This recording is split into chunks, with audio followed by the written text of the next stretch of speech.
This question's to you, Mr Rudd. Only a couple of weeks ago in this very room, your Treasurer declared that the resources boom was over, that the country had reached a crossroad. These were his words. Yet a report from your own department of May this year, a government department, cited record high levels of committed investment in the resources and energy sectors. The department goes on to say, and I quote, "The total committed expenditure of Australia's oil and gas projects is comparable to the total cost of the Apollo moon program in 2012 prices." You have said we're in a transition to a new economy, when your own department and the industry say the old economy is still doing just fine, thank you very much. Is this just rhetoric on your part to excuse the budget problems that the government has?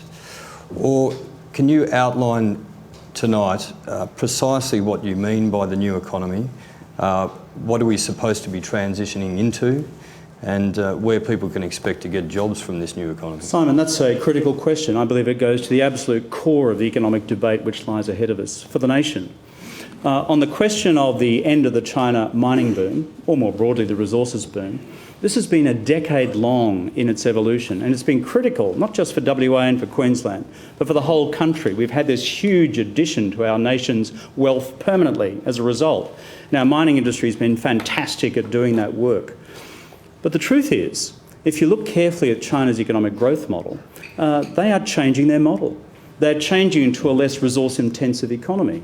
And backing on to an earlier point by Mr Abbott, is that they are embracing now carbon pricing across the economy, either through a tax or a floating price, because they see the impact of climate change as well. Also, they're moving to a new economic model based on consumption. Now, what's the consequence for us? Is that this investment phase, which you correctly referred to, is ongoing, but it is coming to a close if you look at several years ahead. The business of national political leadership is to actually look beyond the horizon, to see where the new challenges are coming. Our production will go up as a result of this new investment, and we're going to benefit from that.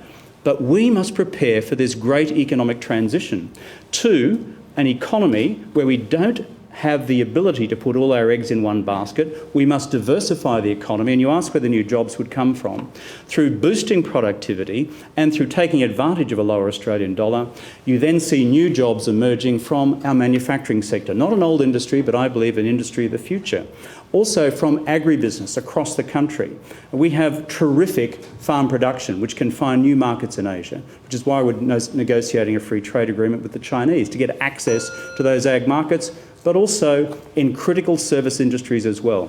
Okay. This is the challenge of economic leadership now, to manage this transition. If we're having this debate in 3 years' time and we haven't, we've got a real problem on our hands. Tony Abbott. Thanks, David. Look, the interesting thing about Mr Rudd's statement then is he said almost exactly the same thing 6 years ago. If any of you can remember the debate with Mr Howard in 2007, he said exactly the same thing. And the trouble is we've just got the same waffle today that we had 6 years ago. Now, if the mining boom is over, I say if the mining boom is over, at least in part, it's because Mr Rudd's government has killed it with things like the carbon tax, with things like the mining tax, abolishing the Australian Building and Construction Commission, added green tape on development approvals. Well, we'll abolish the carbon tax, we'll abolish the mining tax, we'll restore the Australian Building and Construction Commission, and we will give a one-stop shop for major environmental approvals. Now, we also want to see a five-pillar economy that is not so dependent on mining as we have been in the last few years. But a strong resources sector is very good for Australia, and you're much more likely to get that under the coalition than under Mr Rudd.